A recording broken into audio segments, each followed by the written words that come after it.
Alrighty, welcome everyone. I'm Teeaboo and I am here for Heavenly Delusion episode 7, titled The Immortal Order. We saw the episode's title last time, so that's not really a spoiler.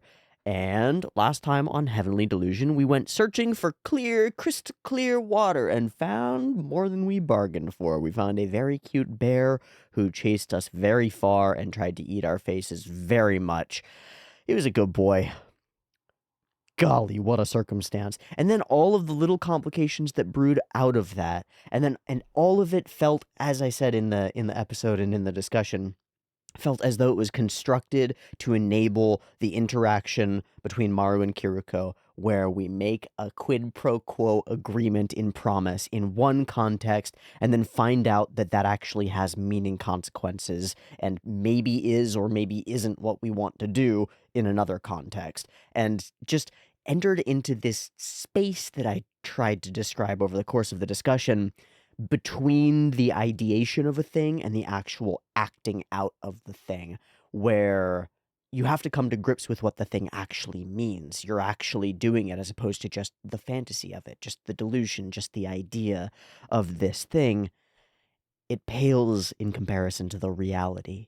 And I wonder how relevant that's going to be to this reality that our characters are stuck in and the things that are being attempted throughout it. Lots of things that are kind of a hope or a dream or a prayer that sounds good on paper, but might be very distant from its reality. For example, the dream of immortality via Hiruko, yeah? That's a dream. It sounds good on paper. You inject some of this into you and you live forever. Great. But what is the reality? What does that actually look and feel like? What is going through with the steps of that actually look and feel like? I'm hoping that the Immortal Order, the episode, is going to have some answers, not only about the Immortal Order, the Order, but about the core question there. What does it mean to try to accomplish something maybe impossible, maybe wrong, maybe weird and difficult? I don't know, it seems funky. Anytime we come around, circle around the idea of humans making themselves live forever, things get funky. Yesterday in Dungeon Meshi, I spent some time talking about the ways in which we need to be aware of our limitations in order to take care of ourselves as, like, physical creatures and animals. But on the counterpoint to that, the ways in which humans with our lofty conscious minds like to think of ourselves as above animals and capable of being treated as something different. We're capable of, like, depriving ourselves, and sometimes we view those deprivations as power granting. It, like, gives me strength to not eat food, you know? I'm depriving myself to prove to myself how powerful I am over my animal body, to, like, I win over my body. But winning over your body is all well and good until a monster comes and attacks and you don't have the energy to fight it. So at a certain level, you have to take your body seriously. You have to take your limitations as an entity very seriously. And when we come across, I couldn't help but think, even in that episode yesterday, that that was relevant to this here in Heavenly Delusion. When we come across the idea of transcending our limitations by becoming immortal, by adding something else into us, by altering us fundamentally in order to overcome hurdles that are an innate part of our reality, of our existence, like living things grow and then die, they fall apart. Well, if you decide to reverse that, that sounds really good on paper, but what does it actually mean, and what steps do you actually have to take in order to get there? And do those make the whole project worthless? Like, do they suck all the value out of the project? Do they, do you live on as something that's no longer human? Does your humanity get lost in the process? And does that make it, like, irrelevant, like, meaningless for you to live forever? Because you're no longer you. You're just choosing something that lives forever. It's like, I don't care about a quote, right? Like in context of a character, like a character who doesn't care about their own living forever, but only like the machine that they've built living forever, their business living forever. There's something perverse about that. There's something wrong about it, at least to my sensibilities, which have been trained by like a Judeo-Christian steeping in the world, the surroundings that I live in the context that I'm in. And then lots and lots of fiction and lots of science fiction that deals with digging too deep, delving too far, and pushing the limits of human capacity and scientific capacity in ways that cause lots of problems. So I'm entrained to think that this sort of a search for immortality will lead inevitably to destruction. But that might not be the case. Heavenly Delusion has been a show that has repeatedly fucked things up and switched it up on me. Flipped the table is really the word that I was looking for there. And it could absolutely do the same here. Like, what if they have achieved immortality and that doesn't help very much? I don't know. What if like at first, what if it turns you into a monster? Yeah? But what if it doesn't? What if it just doesn't work? Yeah? What if it's all another scam to draw people in, to make people who are desperate for some kind of security in this very insecure world come to the Immortal Order and bring them Hiruko parts and worship them and become part of their cult and start off as base level 1 members of the cult of Scientology, and just start from there and have to move your way up. I don't know. I don't know. There are all sorts of ways. There are all sorts of ways that something like this can go. I'm really excited to find out about this Immortal Order. We've got a lead on Doc potentially. There are maybe doctors there. They've been gathering people. They were kidnapping people. It could be a lead to the kids who started going missing early on. It could be any number of things. We're going to have to just watch the episode and actually find out. So, I want to draw, but I don't have an idea in mind for drawing today. So I have kind of two thoughts, and one of them is that I should just do an exercise, like a drawing exercise, because I've been slacking on those a little bit, but I think I'll find time to do that outside of this, and I think I should probably just open my mind to trying to be creative on a blank paper without an idea going in. And usually that means just putting a couple of lines down and figuring out what my brain creates out of them and going from there. So I think that's what I'm going to try to do.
Okay, I wanted to draw like an interesting, imposing building, sort of.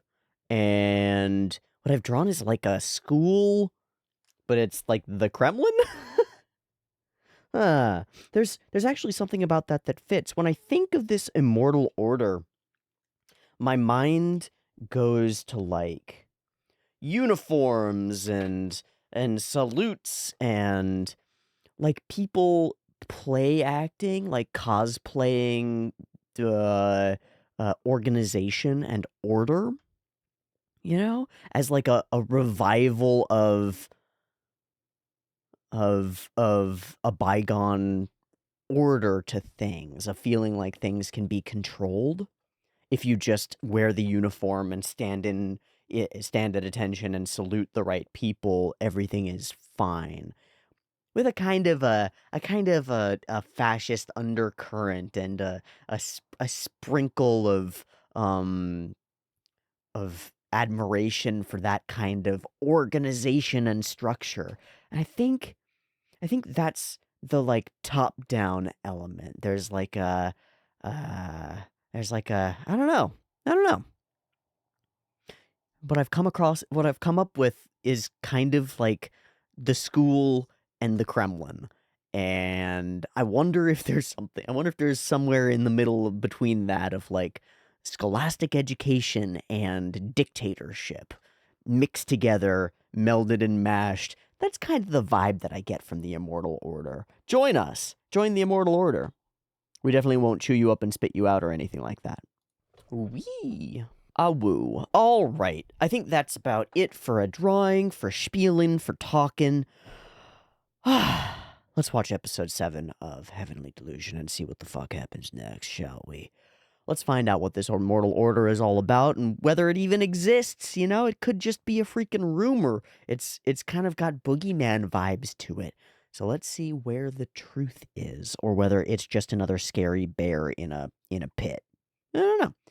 Episode 7 of Heavenly Delusion is up and ready to go, sitting on my screen at 0 seconds. There will be 2 versions. You can find the picture-in-picture version with the video up there in the corner, linked down there in the description, and your timer-based version will be up here on YouTube for you to sync your own copy with. Get your own copy ready, because the beep-beep timer will be coming at you right now. Let's go.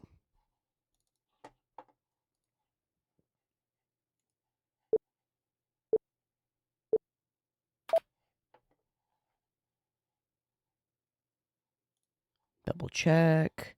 Okay.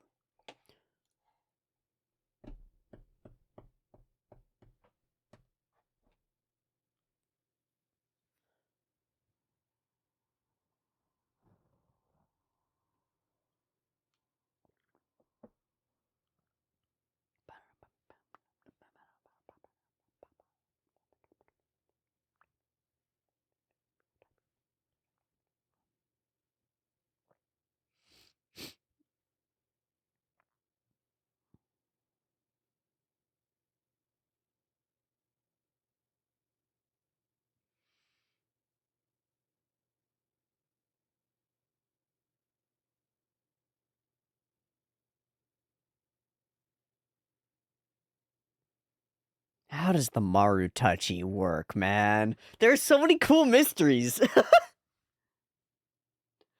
I'm just sitting here watching the OP. This is all cool. What the fuck is that? What the hell?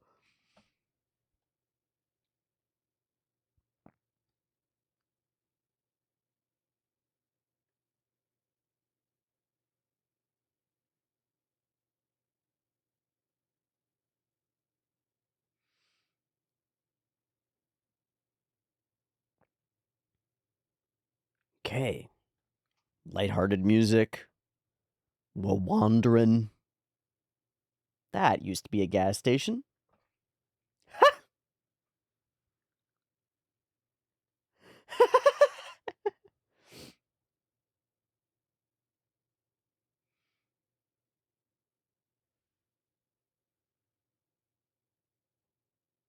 Hmm. Hmm.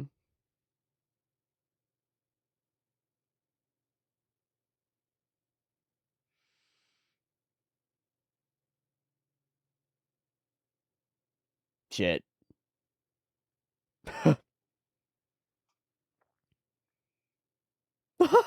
This is true.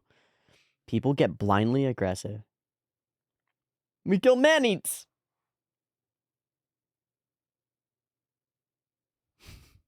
Yeah.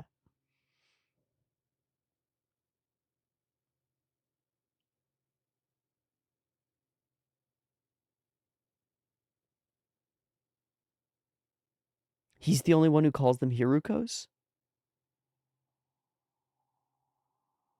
Wait, what? Okay, that feels interesting. Monsters, mutant beasts, man-eaters, and Hirukos. Nice.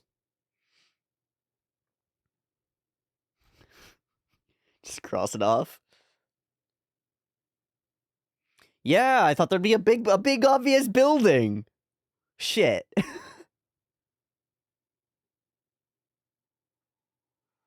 Yeah, how are you gonna catch that fish? Nice. Only a little bit mutant. That's wonderful.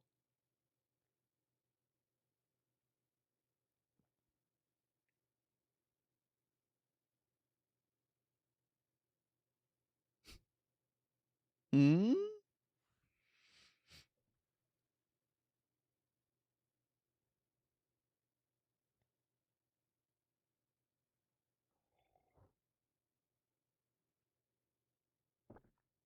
And then you say the stupid shit.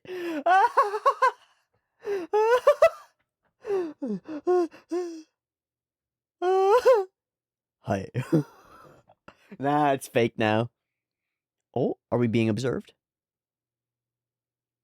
Nice. Nice. Split.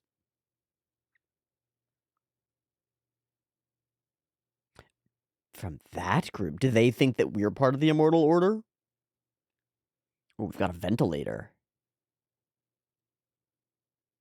That's a lot of tech to get to be working. We're hiding his face so we can't tell if it's the doc. I'm guessing it's not.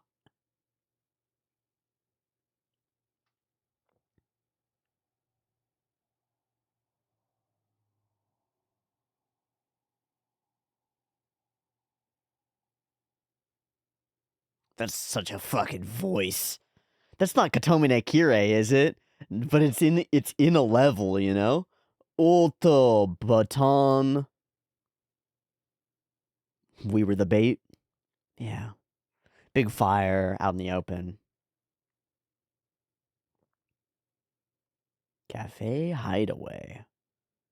Oh, okay. We're a group fighting against human experimentation. If they find out that we've had weirdness done to us,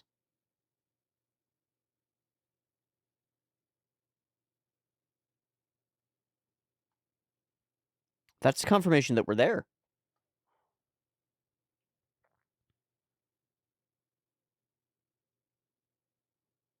Not him.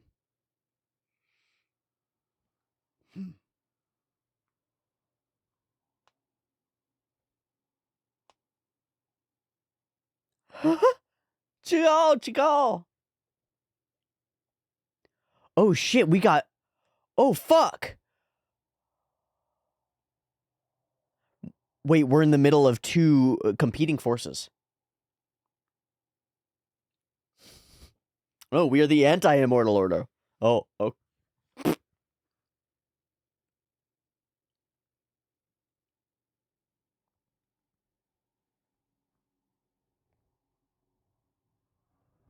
Yeah, tell us more.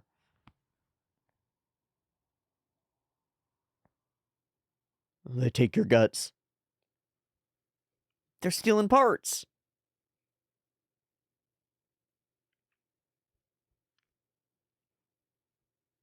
We got organ trafficking. Fuck. We just wanted a leg.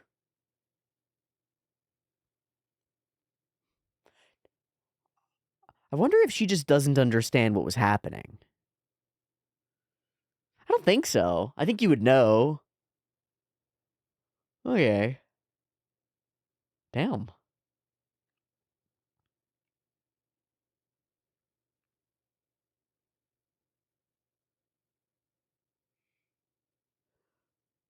Yeah.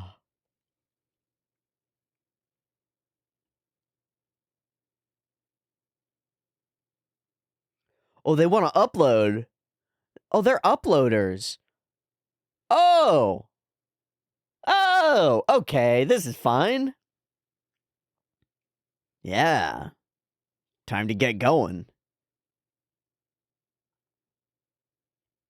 We met the dude who wanted to.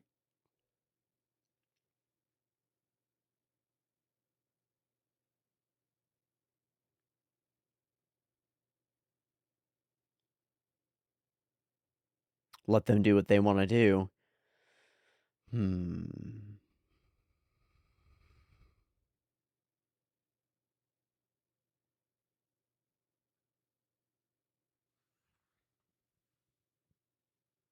Oh, this is the same ventilator space.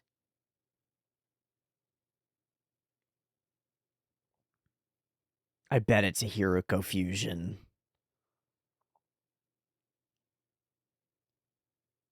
Show me! Fuck!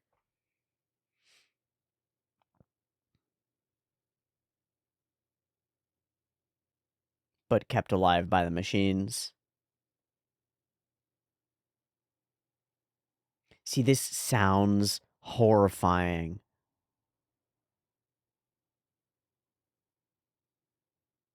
Let me die. Never mind, that's bad. Yeah, never mind, that's bad.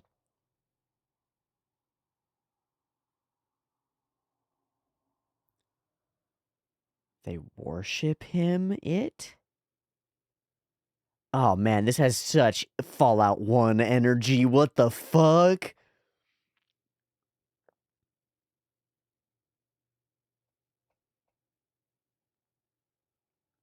Sure.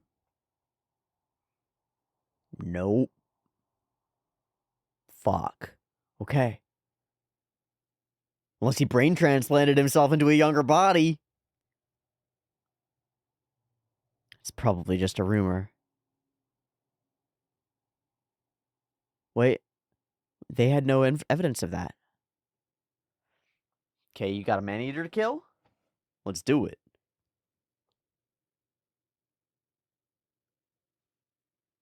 Whoa. What a cool setup. It's kind of a heist.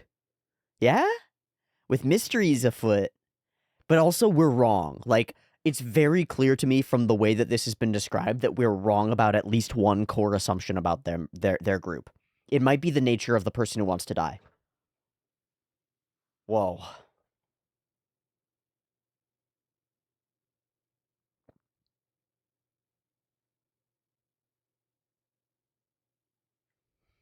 We usually don't get to see it.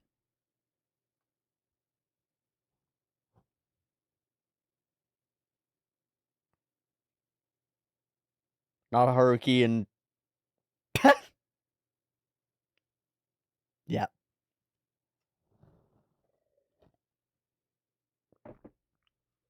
It's okay, man. What has been seen cannot be unseen.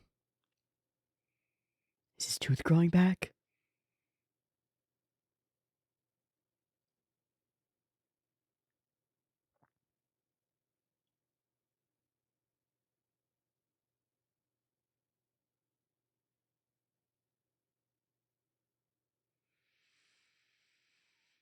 Hmm.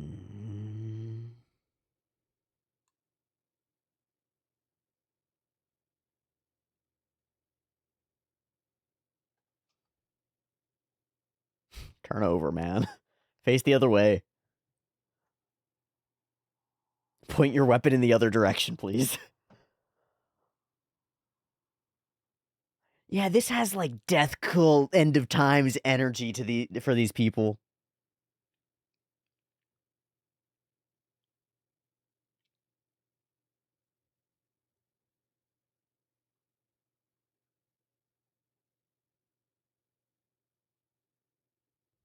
Hmm.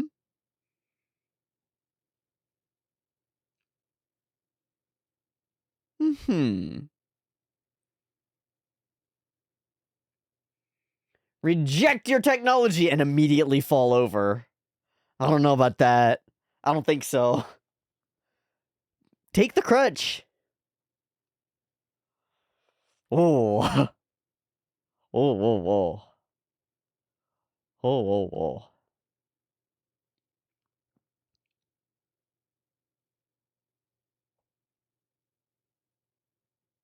No more machines.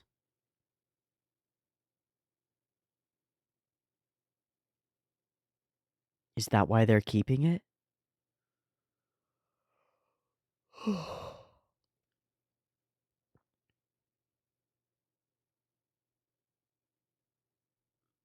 Keko da.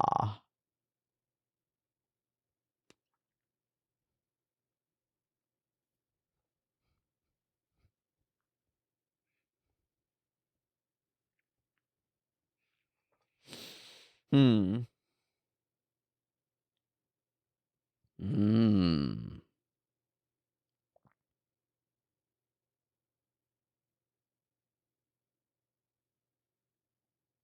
What I want in those spiders.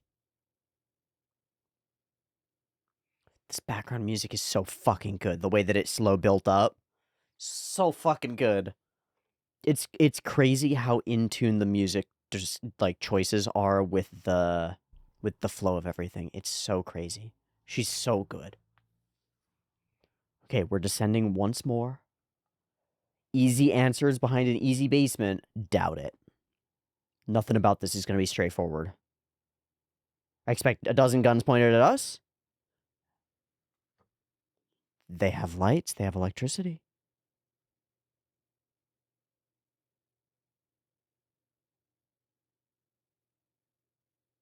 Generators running off of what?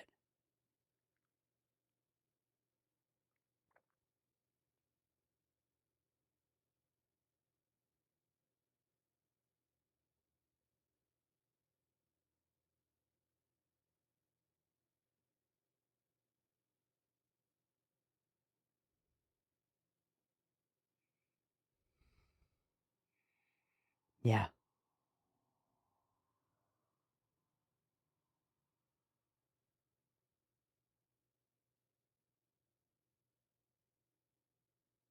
They would be able to cut parts off of it whenever they wanted.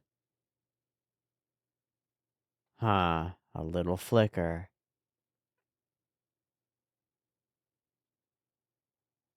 Right?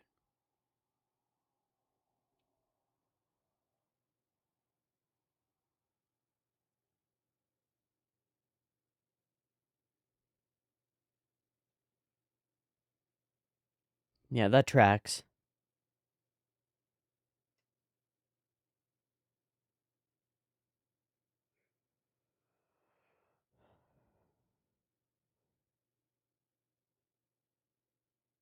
Oh. Oh. It's like a cocoon. It's got the texture, though. It's like a cocoon.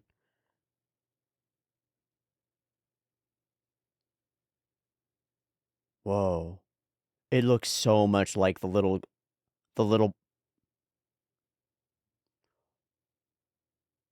Oh my god, it was a carrot baby. Oh my god, it was carrot baby shaped, wasn't it? Ah.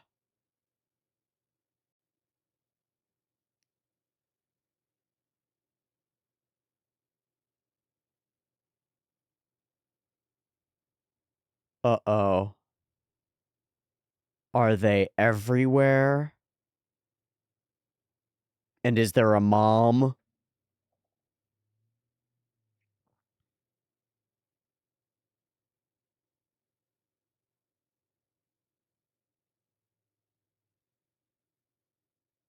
Oh man.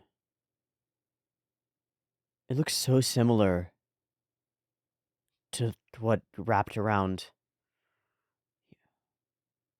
Haruki. Oh? Oh?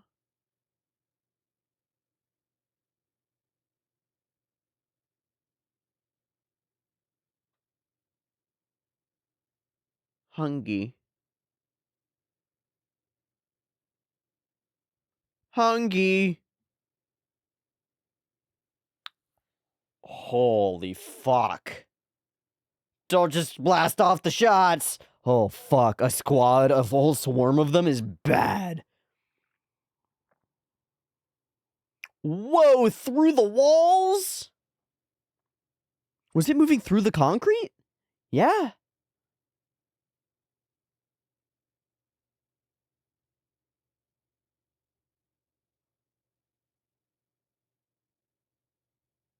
Yeah, that's a lot of them.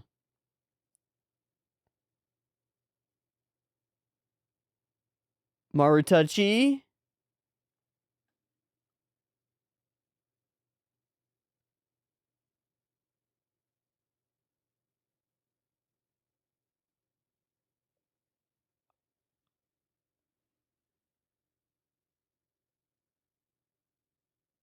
Did it consume the beam, or is the beam failing? Oh, what the fuck? They're machine. It's like to amputate. Oh, we've fully lost her hand. Oh no.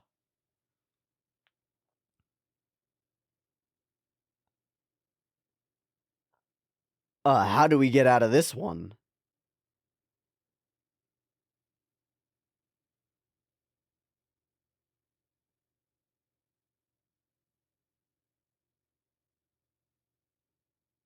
Okay, something's gonna happen now. Something deeply unexpected.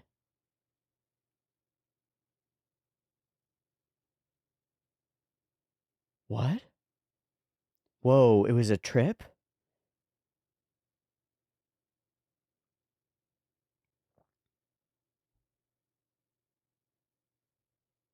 What? That was a delusion, literally.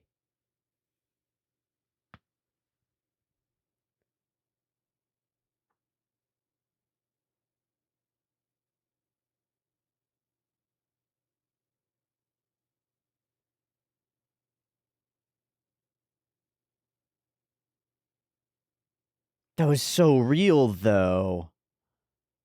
What actually the fuck? Oh, not me.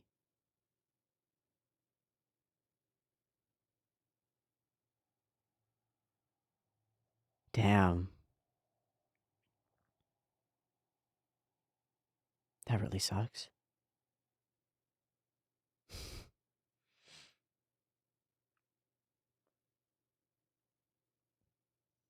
Oh! Okay. That's just it dying. Wow, that was beautiful, but holy fuck. What the shit, man?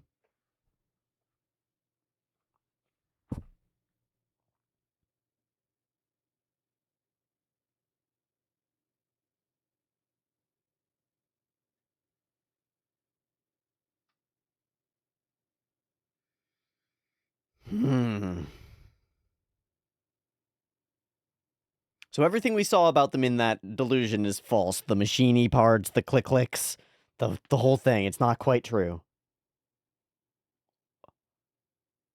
Aww. Oh! We are not alone.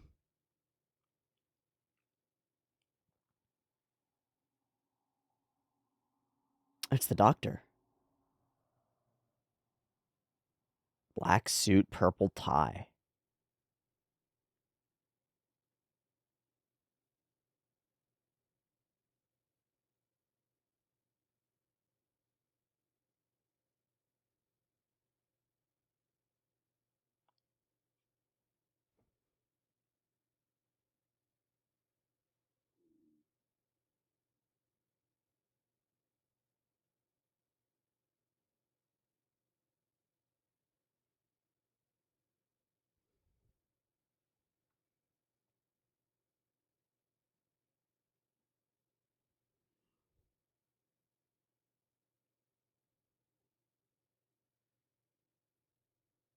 Oh, whoa, okay.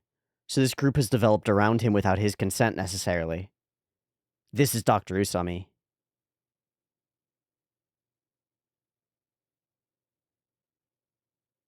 Someone I want you to kill, someone I want you to help. Maybe it's the person who's in pieces then. I thought he was gonna be like, kill me.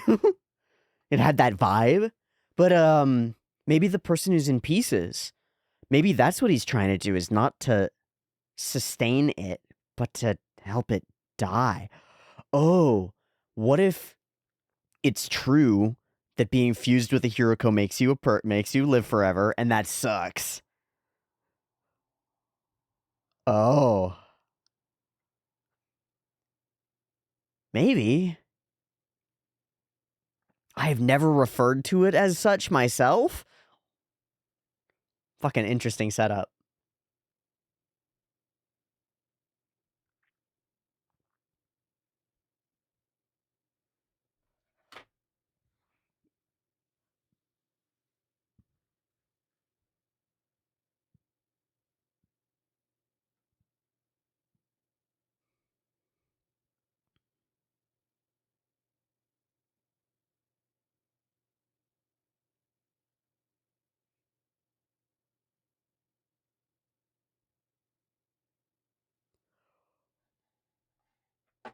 Progress.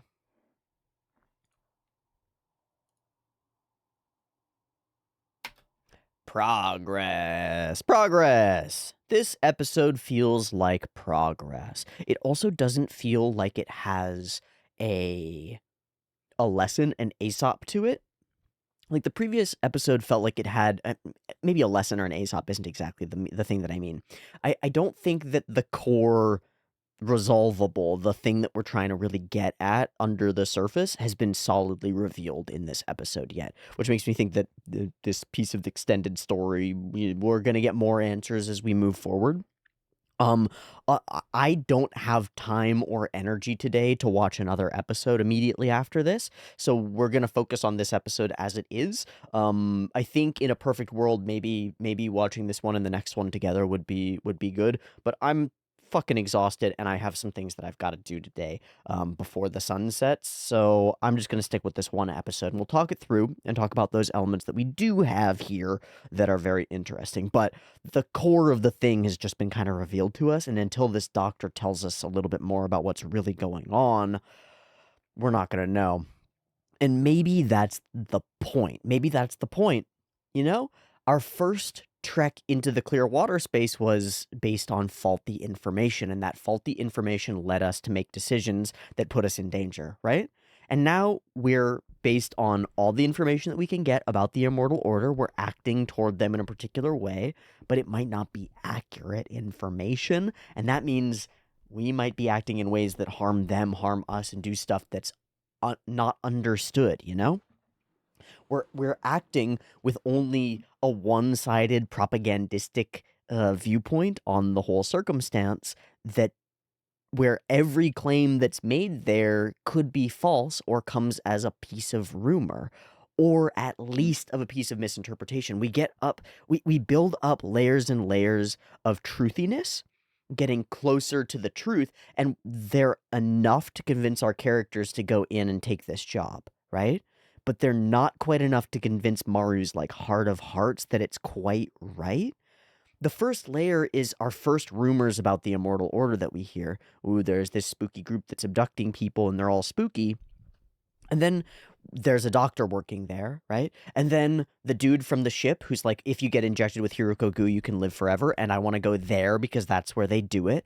And then we meet this population, this group, this activist group, whose sole uniting purpose seems to be fighting against that, which means that becomes a unifying force for us.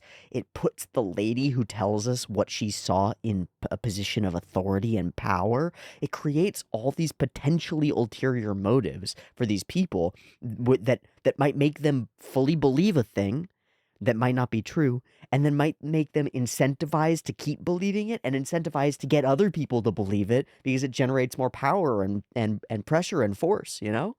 It makes their whole organization better. They eat better, they live better, they're safer, they're all these things. And they're able to push forward this anti-machine, anti-mechanical ideology by raising up an enemy that they can all unite around and point at and be like, those guys are so bad. They're an element of what brought about the collapse, and they're gonna do it again. They bring only destruction and the evil of technology that caused all this, and now they're using it to manipulate and change and alter our humanity, our fundamental usness. It's a really, really powerful set of ideological lines. And I expected all of our ideology, all of our ideas to be coming top down from the sort of the big building, right? So as soon as we get here and there's no big imposing building, the Immortal Order is not advertising themselves via skyscraper or setting up inside a city hall and making themselves the new governing force of this area. We are the true Immortal Order. You know, they're not the Brotherhood of Steel. Yeah? To bring in a whole lot of Fallout stuff, because there's so much stuff in this episode that's like, God, it's so perfectly Fallout-y. Like the way that the monster creatures bite off arms and legs is the way that one of the Fallout things does like auto amputation and new leg addition thing. Do you know what I'm talking about? It's fucking crazy fucked up technology, but it's like it's 1-to-1 right on. Huh. And then the idea that there is this immortal being who's half biological and partly machines all wired together, an insane amount of technology, who is at the center of all of this for some reason. I wonder if they're keeping that person alive against his will, or if they don't have any choice because he won't die no matter what they do, and so all they can do is try to ease the suffering and look for a way. Maybe that's what they're doing. Maybe that's what they're doing. Maybe that Hiruko, the one that's in the basement, tried to fuse with that guy. I don't know. There's a lot of mystery here. It's pretty cool. Start off with signage and stuff, which all leads us in because we get seen. Wonder why I can't write well even though I read fine. I want to look this up for a second because it tickles something in the back of my mind. I'm sure that there is like something that maybe it's under the umbrella of dyslexia. Is it dysgraphia? Where you can read fine, like intaking words is fine, but trying to output them is weird. Yeah, it's dysgraphia. A neurological condition and learning difference in which someone has difficulty with writing for their age level. And then there's the flip, which is alexia, or alexia without agraphia, which is a neurological condition where a person loses the ability to read but retains the ability to write. So they can write a sentence but can't even read back what they just wrote. In this case, it's the reverse. Normal reading skills, but the physical act of writing, like taking the ideas and transmitting them into symbols, becomes, there's a disconnect. Can't do it. That's really interesting. I wonder if in people with dysgraphia, they interpret the symbols coming in not as like lines and circles and stuff, but as like icons. It almost in the way that Chinese characters are like icon based, they're image based, they're pictorial as language.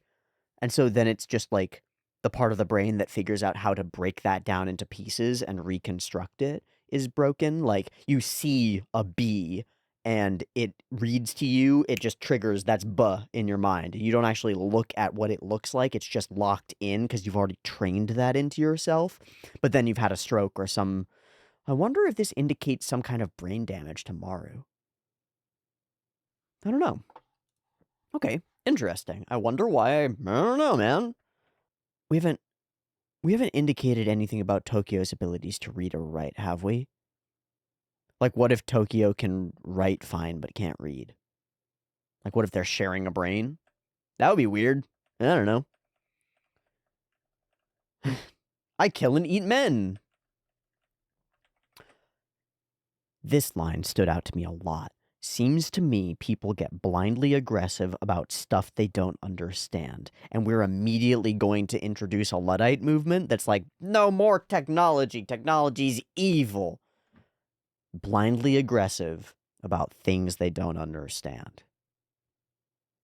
Yeah, that's foreshadowing. That's just straightforward. Man eats. Also, he's the only one who calls them Hiruko. Mikura, the girl who dropped him off, uses it too. That's so interesting. Where did that name come from? Like, who started using it? It must have been Mikura. Where did she get it? Oh. I love that we're fishing and we're also fishing. Yeah, we're the bait. It's freaking cool. It's really cool. We show the bob, right? And then we show the bob. Yeah. That's really cool. I hope someone snaps up our offer soon. How are we going to find them? All the fish. In this little moment. He's worried so much about how we're going to split all the fish. You ruin it as soon as you talk. And when you try and when you force it, it doesn't work. Okay. There's shit. What do we call it? Okay, this happened in the scene where Tokyo was in the baby's room, right? And we've got an alarm that goes off and people are like marching down hallways, you know? We're going down the hallway. We're coming. We're going to be there soon, you know? And we cut back to Tokyo. Oh shit. oh fuck, I gotta get out of here. Oh god, oh no. Scramble, scramble, scramble, scramble. Cut back to people. But they're actually going to a different location, right? They were headed to Mina, right? For the whatever breach happened there. There's an effect that happens when the camera shows you a bunch of stuff that misleads you, that makes you think that one group, that you're in one place instead of another, that people are right at the door, but they're not yet. You'll see this in movies like the bad guy is banging on the door, they're about to blast down the door, and we can see our characters still in the process of packing up their shit and getting ready to go, and then they burst down the door and it's all empty, because what we were actually seeing was a few minutes ago and they've already evacuated, and then we cut from there to like the train that they're on and the characters are already off and away and they've escaped and it's fine. But we've built up this huge tension by misleading the audience, by making us think that these two things are happening on the opposite sides of the same door at the same time, when they're either not in the same place or that actually happened a few minutes ago. And so we create a bunch of tension by doing that. We do that here by showing us these characters who are members of the Immortal Order looking down, and then immediately having our characters get snapped up by a group of other people, but we don't know the difference, and neither do our characters, so they just go along with it and assume that that's who they've been snapped up by. But really, we've been thrown into a much more complicated circumstance. I think it's really fun. I think it's a super fun way to play with audience expectations and really give us like mild whiplash. And it adds layers to the confusion, to the uncertainty, to the like, something's not quite right here. Something's wrong. Something's weird. Bait. Aren't they from that group, right? So cool. This sets up that there's another group, but it's a mystery. It's unclear. But what they mean is, aren't they from the protesters, right? Unless that's an assumption that we're meant to make, and really they mean something totally different. But I think that that's what they mean. Still, probably you should report it. Clunk, clunk, clunk, clink, clink, clink. We start to see the ventilator, and it's immediately clear that there's a person here who's in serious trouble. And the other thing is, we have seen very little repair tools being used, right? But we have this set of nut drivers. They're recognizably nut drivers because of the little plastic colors on the top, which is very fun to me. I think that's so weird. But this one's clearly a screwdriver, it looks like, but the rest of them I assume are nut drivers. It means that they've been fixing and maintaining this machinery for a while. They're actually trying to uphold some level of the technology, yeah? And that creates this divide between them and the people who are trying to just to tear it down, to destroy it all. But if they are actually doing evil things, if they're actually cutting off people's limbs without their permission in order to do their weird fucking human experiments, then maybe it does need to be burned down, you know? Maybe it shouldn't be. We get a really serious bow. I really like the scene through the curtain of Dr. Usami. It keeps us in suspense as to whether it's the doctor that we're looking for, but it doesn't, the silhouette doesn't quite look like him, and the way that we're doing the suspense feels more arranged in my like soul read of the thing, and I have no idea why this is, but in my soul read of the thing, it feels more arranged to obfuscate the person's identity so that we think it's who we're looking for than it does, this is who we're looking for, and we're going to obfuscate their identity for the big reveal later. That just doesn't quite feel like what's going on here. And so at this point, I'm like, okay, this probably isn't the doctor we're looking for. What's really going on here? Couple of people with a strange sign. It says something about it being able to kill man-eaters. Now it makes sense. They might be freelancers. Bring them to me. I want to hear his voice.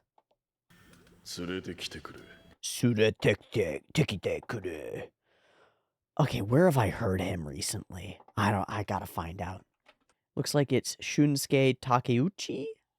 Oh, okay, that's a new one. I was like, is that the actual OG for real, for real? Apparently there's a new Fist of the North Star coming out, and that dude is gonna be Kenshiro. Coming out of TMS Entertainment in 2026. Okay. What? We got any other We got Hiroshi Maeda directing. Okay. I he hasn't directed something since 2005. Okay. This is weird. I don't know if this is just rumors and stuff. The most recent, most powerful thing that I've heard this voice in is Vinland Saga Season 2. He plays Einar, a core character. I don't know that I would have been able to clock that, but that's very cool. And then he's got a bunch of other roles that I just, like, don't recognize, that I just don't know. He's Kurono Archer at one point in a thing. He's... he plays a lot of deep voice dudes for obvious reason. I really like his voice. It works super well as this character. It would work really well as any, like, authority figure with secrets, you know? It works really well. I would love to hear him doing a Kenshiro.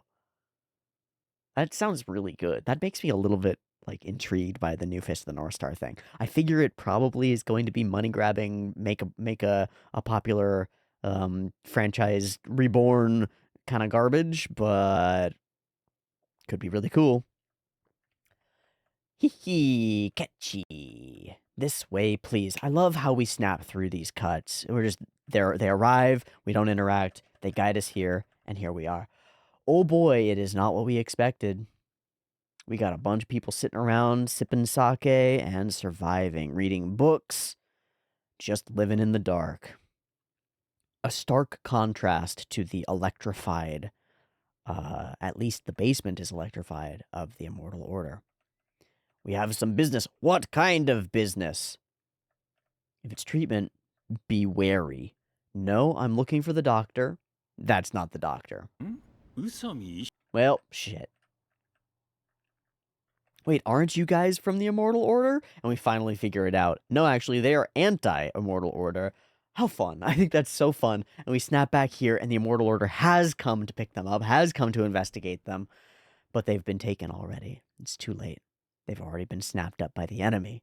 And that means that they are going to be, like, the well is going to be poisoned by the enemy. Their idea of what the Immortal Order is doing is going to be entirely based on what this other group says.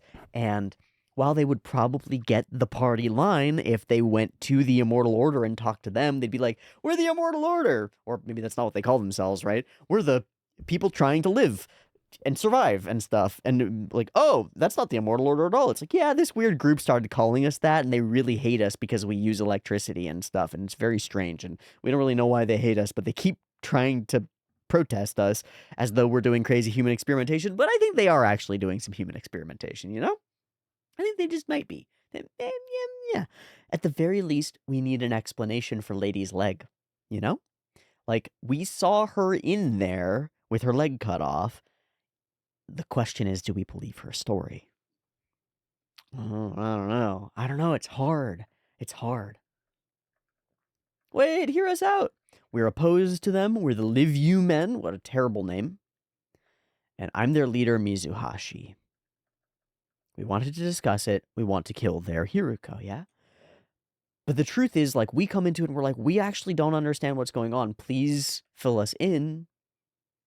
And that gives them a perfect opportunity to fill us in. She looks a lot like the director, doesn't she? Huh. That probably doesn't mean anything. It's just facial shape, you know? It might seem like a free hospital, but the truth is evil. I went to get a minor injury treated, but in the end, they restrained me and amputated my leg. Okay, I want to throw something out there. Minor injuries aren't always that minor. Yeah? And in a world where we potentially don't have easy, abundant access to antibiotics and other sorts of cleaning materials, the truth is that she could have gotten a scratch and it could have been infected to the degree that she actually had to lose her leg, right? And this may be the story that she's come up with in order to justify a form of living on and produce like a powerful position for herself in being the victim of this thing, right? She's able to point at it and be like, let's all rally behind me, behind my strength to get through this, and the evil that's been done to me is going to be done to you as well. And I've seen it with my own eyes. I've seen the truth of their evil. there may be no malice to that from her. There may be no intent to obscure the truth. She may just have seen things that make her believe it's the truth. For example, I stubbed my toe, I went in for help, and they cut my whole leg off, equals they amputated my leg because they wanted my leg. But, like, actually, maybe you were getting gangrene, dude. Like, maybe this was legit. Just throwing it out there, playing devil's order advocate. Maybe they were not fucking with you, right? And then they attached this metal thing to me, and she's got, like, disgust toward it. It's like, then they attached this. I didn't ask for this thing. But I'm looking at it, and that looks exactly like a, like, temp prosthetic, you know? Or honestly, like solid prosthetics. It's just old, yeah? It's not exactly top of the fucking line, but it is exactly what we do for prostheses. It's one of the options. And in some ways, one of the better options compared to, like, the full foot kind of guys that are clunkier and different. I know that there are a couple of, like, sprinters and runners who run on machines that are very much like that, that produce the similar, like, natural spring and gait to, like, a real foot. But to somebody who doesn't know that, who doesn't think of it that way, this might be terrible. It might be a monstrous thing. Still, it's so strange to me. It feels like all those ideas should be, like, really offset by having any pre-calamity knowledge. Any pre-collapse knowledge at all gets you pictures of the Olympians who have amputated limbs and look kind of like that. I don't know. I don't know. It's still, even in the modern world with modern access to information, there are people who freak the fuck out when doctors do stuff to them, and they flip to being like, it's all evil and all bad. I wonder. We think it was one of his human experiments. We've just assumed that they do human experiments, right? Must have been that. I don't know. I don't know that it's that, guys. They come from all over to have their injuries cured, but instead they're subjected to the work of the devil, and their body parts are replaced by machines. That's what the Immortal Order is. Maybe that's all the Doctor knows how to do, and he's doing his best. It seems distinctly possible that maybe that's all he knows how to do, and that's what he's doing. But don't they have followers and people who, like, care, right? Who are a part of this and, like, want the treatments and stuff? Like, why are people still a part of it if it's all evil? And the response is, like, yeah, this was used that way. That was something that we did. And then there came the idea that we could upload, that we could transfer and retain consciousness forever. Transplant the brain into a robot's body and transcend mortality itself. Something that's very hairy in a whole bunch of ways. Not least of which is, if you transplant it, are you copying it or transferring it? Because the brain, as far as we know, doesn't work as, like, a hard drive that you can cut and paste the data out of, right? So you just leave a dead body behind?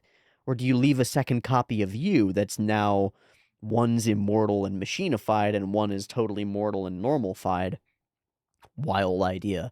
If you want some in-depth explorations of the ideas present in that concept, I highly recommend and will always recommend the book Accelerando by Charles Stross. I have a physical copy of it sitting over, it's over there somewhere. I don't want to get up. Accelerando by Charles Stross, which follows humanity's acceleration from right about now technologically, actually maybe like 10 years ago, pre-AI, to a post-transhuman uploading possible many forms of competing artificial intelligences, digitally polluted, insane space.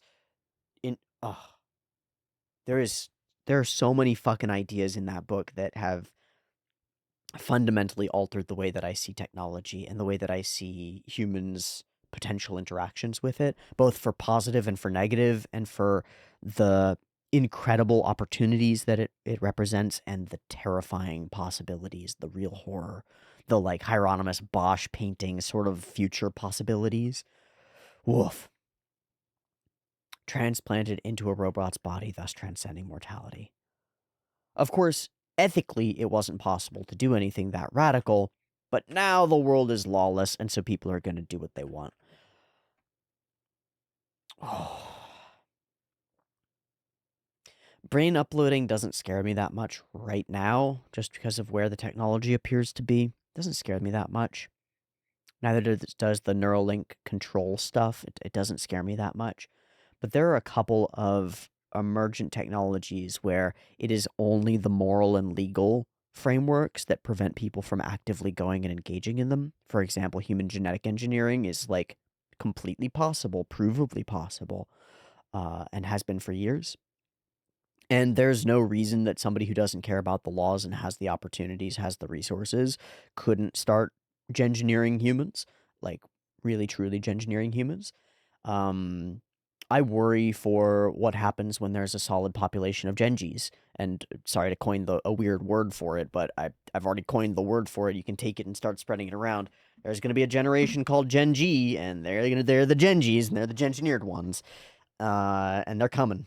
They're coming, baby. I don't know that they're actually coming. We might nuke ourselves into oblivion first, but it feels to me like an inevitability. It feels like a herd of cats, and the lawmakers are holding an empty bag and claiming that all the cats are in the bag. Don't worry about it, and there are cats running around all over the place loose. Feels that way with AGI stuff too, but honestly, that doesn't scare me as much as like smash that together with genetic engineering and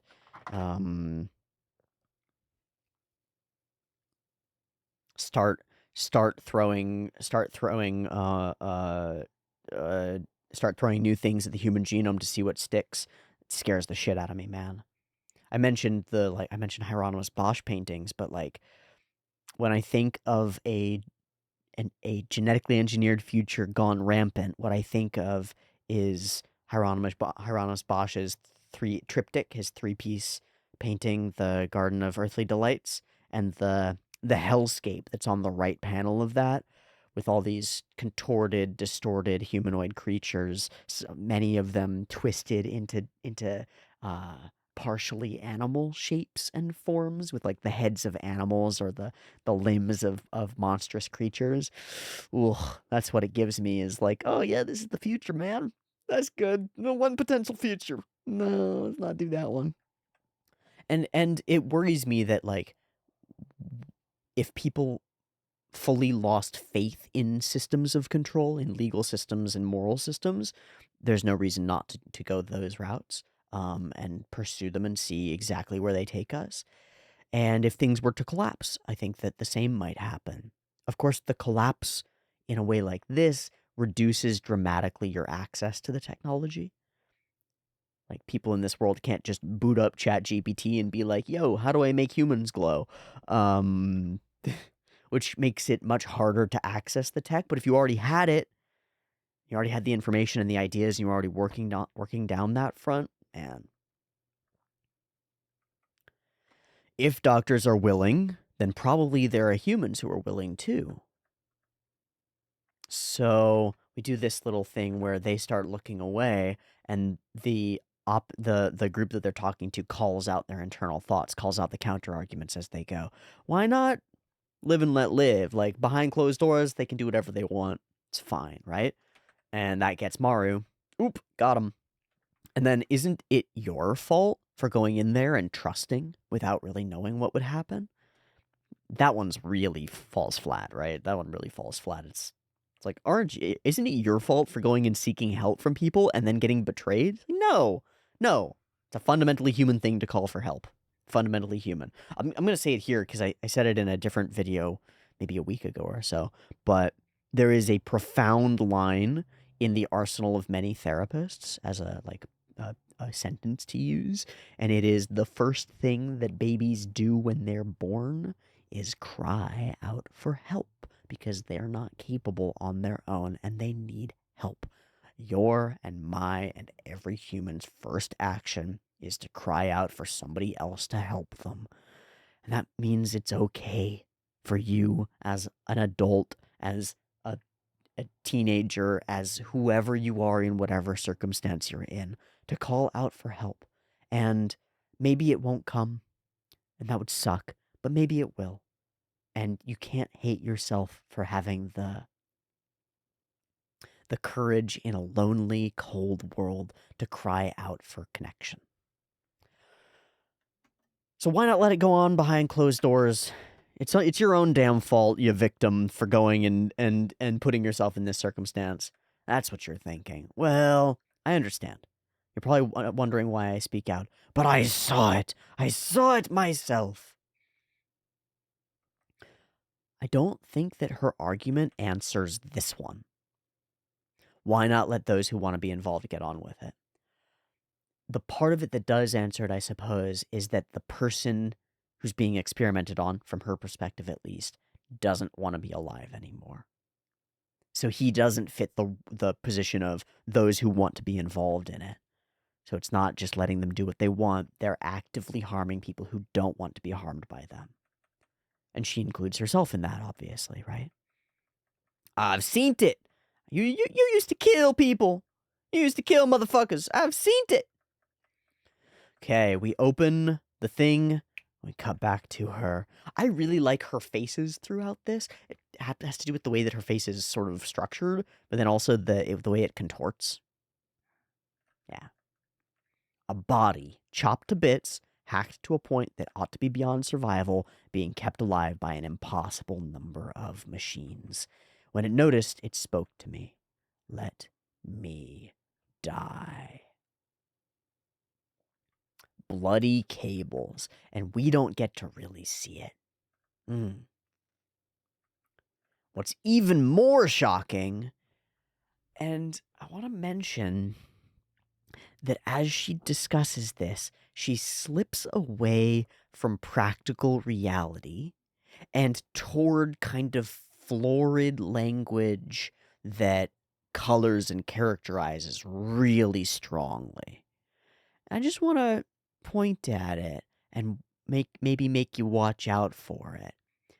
Because the vibe of it, that mass of machines which has trampled on any remaining human dignity, it's the kind of language that's used as part of like the flow of describing a thing that colors the description of the thing so irretrievably that the person that you're talking to inevitably agrees with your very slanted viewpoint on the thing.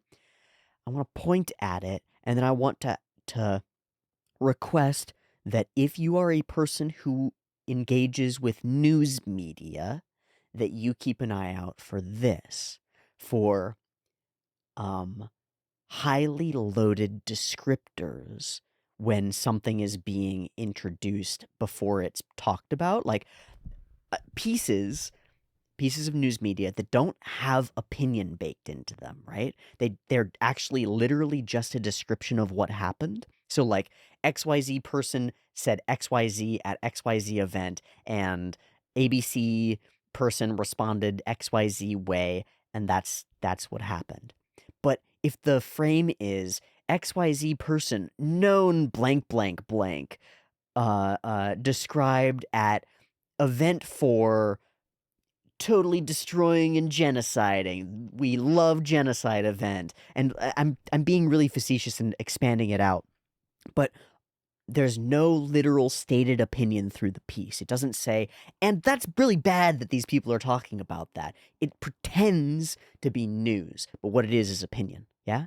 So this pretends to be information giving, but what it is information twisting. I'm twisting the information. I'm putting dramatic spin on it before I give it to you. That mass of shocking machines. Aren't you shocked by this? You should be. It poisons the well in so many ways. It tells you how you should feel before I tell you what you should feel that about, right? Get angry, get angry, get angry about this. Get angry, get angry, get angry about this. Be shocked about this. It's like, it's really interesting. It appears to be an object of worship for them. I wonder if it's worship or if it's care. If it's like, that's somebody who they care about and they're trying to like prevent suffering for that person. I don't know. So we decided to do something about it. Dr. Usami gained followers from the knowledge he has acquired because of his barbaric ways. Okay, how did you gain followers? I don't know. By pointing at those barbaric ways and putting yourself above them. By saying, we are better than that. We don't need technology. It's possible, given their followers and their technology, that their way of doing things will become dominant, that they'll take over. So now there's this like slippery slope fear. It's like, if we let them do this there, they're gonna spread, and everybody's gonna be doing this, and you're nowhere's gonna be safe. That again sounds like a lot of propaganda that I've heard. Yeah? It's like, oh, we better be really afraid. We better be really afraid. Better make sure that there's no room for changing our minds about these people. Usami's younger. We heard that they're transplanting parts, and they all go, whoa! And then they go, so that's what they're doing. Y'all don't actually know what the fuck they're doing at all. Not even a little bit. Okay, so we want to talk about something. They've got a man-eater in their basement. Now we're having the bath. I'll do it. But you're not your usual cool-headed self. You're turning into Haruki again. Whoa. I don't really know how to read that. And what's that supposed to mean? Uncaring, she stands nude in front of him. And it takes him a few seconds to, like, actually register it. It's pretty funny. It's possible that the doctor we're chasing is part of the Immortal Order, which might bring us closer to the reason why the girl she loved died. It's so interesting that we use the she pronouns in the translation here, and then we're talking about the same body, it's so confusing. No wonder it's hard to keep her cool. But something doesn't feel right. He's got that vibe in his heart of hearts, right? He's got that gut feeling. All the logic, all the explanations have tracked and made perfect sense. But something in his gut says, I don't know about this, man. And he's right. He's right. There's something wrong. There's something that's a lie. There's something that's untrue. But I don't know what it is. Gotta figure it out. Okay, buildings keep collapsing. Civilization is returning to the earth. And it seems like her perspective is that, like, that's good. That's what it should be. This is a different form of back to the land. It's actively Luddite. It's actively anti-technology. There was this thing that I said in the beginning about humans holding themselves on high, above themselves, right? Above their own, our own nature, our, like, animal being. And it's really interesting to me that I said that I talked about that here before any of this really came to be. Because I feel like both directions kind of fit that. But in this case, she's saying kind of, we don't need technology. We'll be fine without it. And yet, you will not. You will not. And where do you draw the line? Where's good technology and bad technology? Is the knife bad? Or is it just electronics? Is it just machines? And what do you call a machine? Like, how technologically advanced is a thing to be before it's evil and bad? I think that humans, we are technologically integrated creatures. Like, there's no going back from that. We've got thousands, tens and tens and tens of thousands of years of developing our brains and minds around stick, around sharp, around rock hammer, right? Around string, around leather, around stuff, right? And we can do stuff with it and make things out of it and build lives out of it. We do so much more because of it. We can't get rid of those things. And to think that we can, to think that we can return to like an animal peacefulness is very foolish. Very foolish. There's a level that can be reached of like agricultural idyllicness, you know? And we saw that in the agricultural society, right? There's a level that can be reached, but even then, to eliminate it all is foolhardy. It's a great, powerful idea, though. if you don't think about it too much. If you just want to point people in a direction and say, like, all the stuff with this label on it is bad and should be destroyed, man, it works great for that. It's really convincing. It's emphatic. It's got a lot of punch to it. All technology bad. The Earth doesn't want us to have tech. It's all useless to us now. We can't rebuild what's left. Machines brought us nothing good. There's this really silly, very Azoken feeling little moment. Tanks, bombs, fighter planes. And, what do we get in return? Nothing. Not much. Convenience? Electricity? Bah! And now all we have is endless winter and debris that rots. And she's crying. She fully believes all of this. She hates this stuff.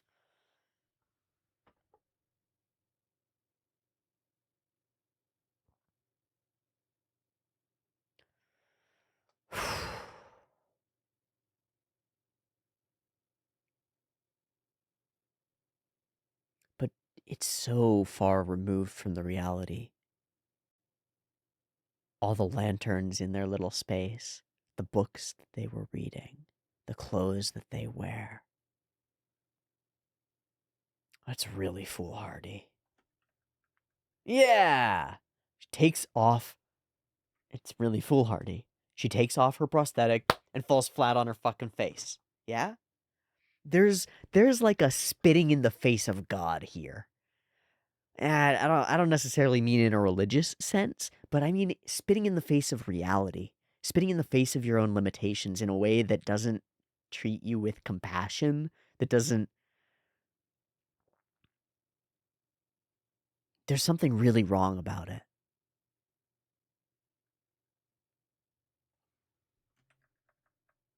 Leader, we don't need machines, she cries from the ground.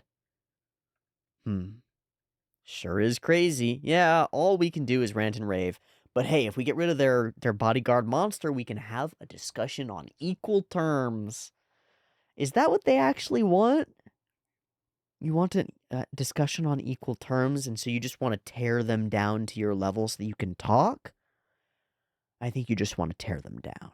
I think they just want to tear them down.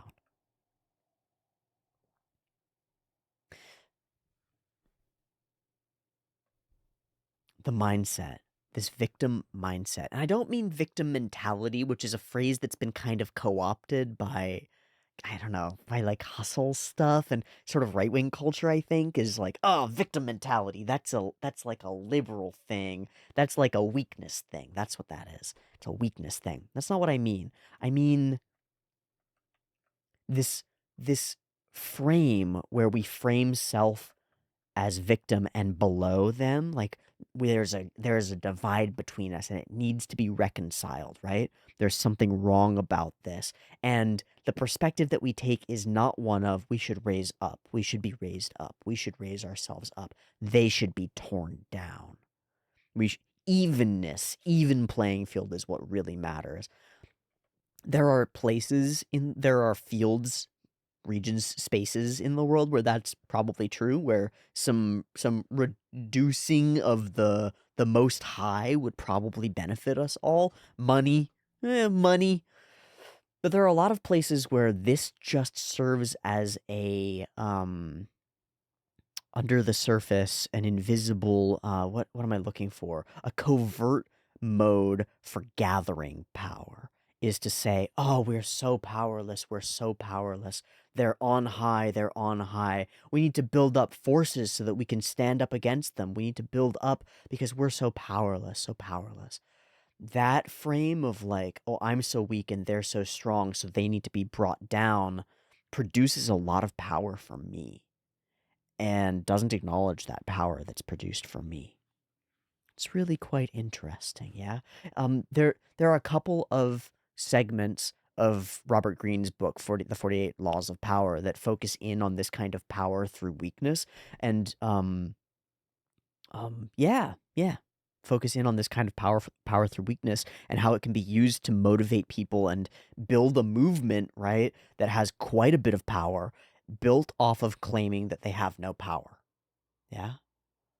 It's a really powerful play to claim yourself as very weak, or to claim yourself as like totally outside of things and having no influence. It's very powerful. A discussion, huh? Yeah, well, with their secret weapon that they're holding over us this whole time, they'll never listen to us. Well, no sweat off our back. Doesn't really matter. You do whatever you want. Unless things are much more complicated than you expect, and we've been lied to, right? Like, you're not able to have a discussion with them because they've got a monster that they'll release in order to destroy you. They have a nuclear option and you don't, and so we'll never be able to talk to them.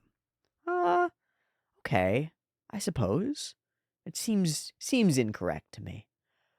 I wonder if they just want the technology. I don't know. Boom, boom, boom. No to human testing. Free the patients. Okay, so I gotta bring something up that's really weird here. I watched a video 2 days ago by a YouTuber who I'm just gonna shout out because it's cool. It's from a YouTuber whose name is Elijah Lamard, and it's titled, "I Infiltrated the Largest Cult Hiding in Plain Sight." And it details this man's interactions with a cult called Falun Gong. Which, as its whole core, is it's like a Tai Chi set of movements created by a definitely cult leader who's very wealthy now, who they believe that he's like God ascended or something like that. And a huge way that they bring in new followers is by railing against a practice that cannot be confirmed to be true. A lot of the evidence that points to it comes from the propaganda mills of the Falun Gong organization, and so it's very difficult to distinguish the reality of it. But they make these very, very emphatic, very bold claims that the CCP, the Chinese Communist Party, is and has for decades been using political prisoners and other prisoners and executions and killing lots of people, lots of the mistreated cultures that exist within China, killing them in order to steal their organs, to sell their organs, or to give their organs to wealthy people. It's not entirely clear. To give them to party leaders so they live forever, whatever it is. A huge amount of like Falun Gong's protests, documentary films, literal protest rallies that they do constantly, like all the time, all over the globe, marches that look just like this. And they're railing against organ theft, organ trafficking rings that they claim are being run by the CCP.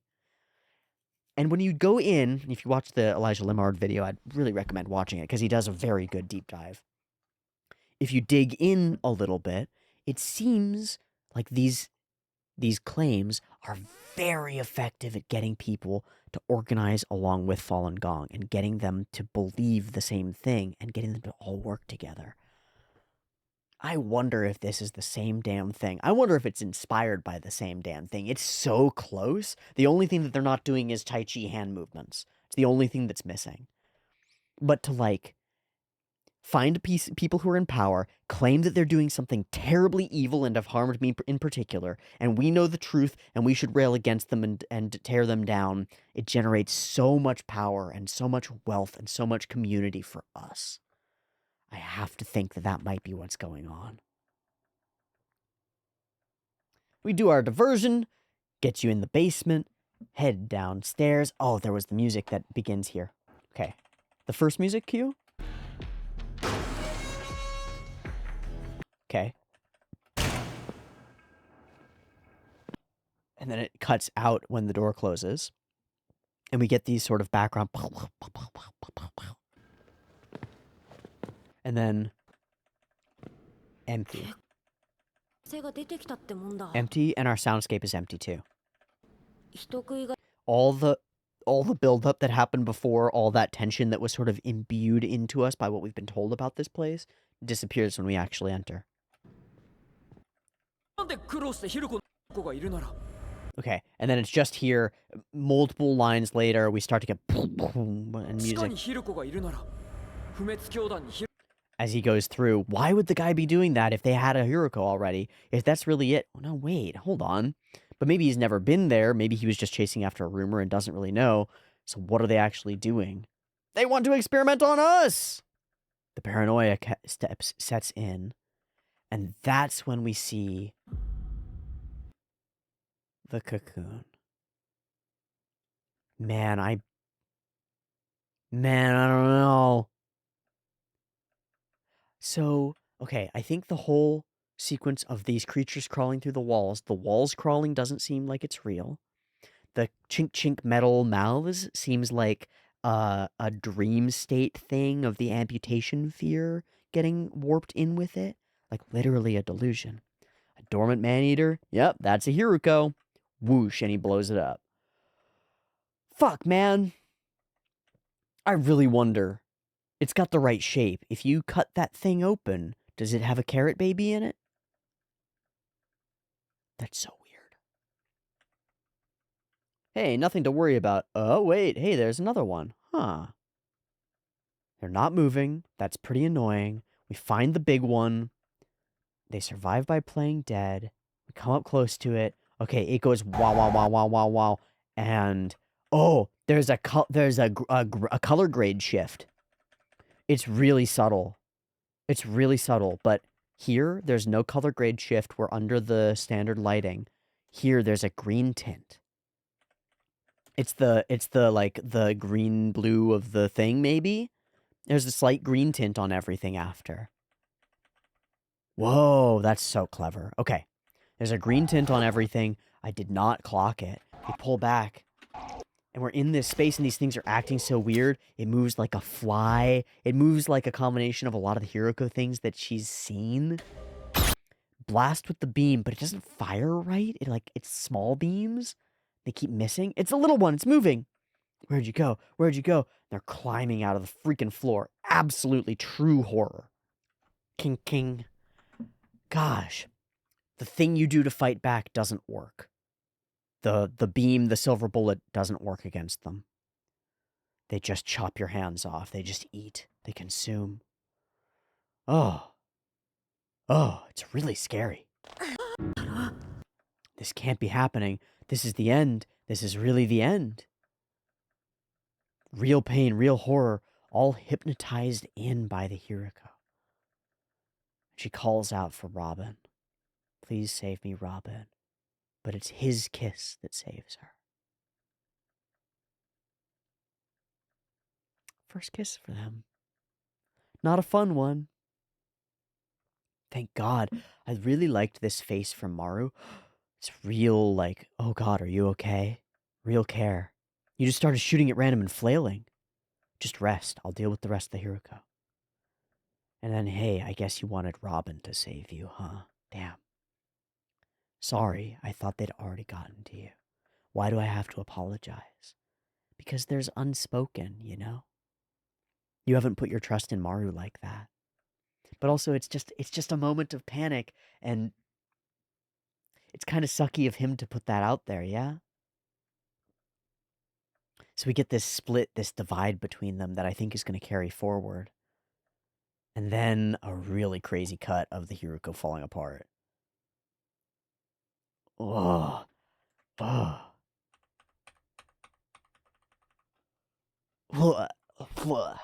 It's like goop, goop, goop, goop, goop, flood. Thud. Flack. It's so wet and sticky and gross. I think that's all of them. You weren't your usual self. I'll try and focus more. And he goes in for a kiss. No. We're not there yet. Darn. Aho! And he walks up. What a fucking guy. What a character design. Honestly feels like he could be a Jujutsu Kaisen character, you know? And it seems like, is it really dead? He disbelieves. He's like so happy. Clearly bad news? Yeah. Yeah. A little freaking twisted. A little extreme. A little laser focused. But while I don't get good vibes off of him, I also don't get this is a murderer who's capturing people and amputating them for his own weird science purposes. I just don't get that vibe. I actually get more like the vibe of an individual with skills and talents who's driven to help people, who has extremely limited resources and is at the edge of their rope. I wonder if they were trapped here by the... No, they weren't trapped here. They could go out. I wonder why they stayed here with the Hiruko in the basement. So he comes down with a gun. There's someone I want you to kill. And I really thought he was going to say me. He bows a little. Someone I want you to help. We'll see if we can. It depends on what you're asking. Finally! Tell us what you actually mean. Aren't you from the Immortal Order? I've never referred to it as such, but I've heard it called that before. Okay. I really like his dialogue. It's very crystal clear.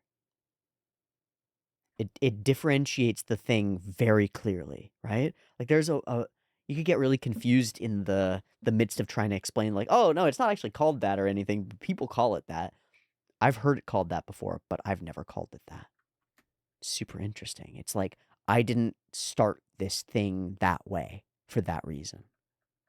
Oh, sorry, is Dr. Usami here? You're looking at him. Who do you want us to help and to kill? I assume that it's the person in the machine. Who are they to you, Dr. Usami? And what have you been doing here as part of the Immortal Order? And how has it caught the ire of this other group? Quite a mystery. I'm happy to let it percolate and unfold and unpack it next time on Heavenly Delusion. So I will say, thank you so much for watching this week's episode of Heavenly Delusion with me. I think it's really cool. I think that the themes and ideas that are built up in this one are really strong, and I'm really excited to see how they play out and clash and come together and what the truth really is. We'll see next week. I gotta go get groceries and then do some cooking and stuff. And so thank you so much for bearing with me as I take the week in between. And thanks for watching this week's episode with me. I'll see you next week for the next one, where we find out what Dr. Usami is really all about and whether those folks on the outside are really lying to us. And for what? Much love. Peace.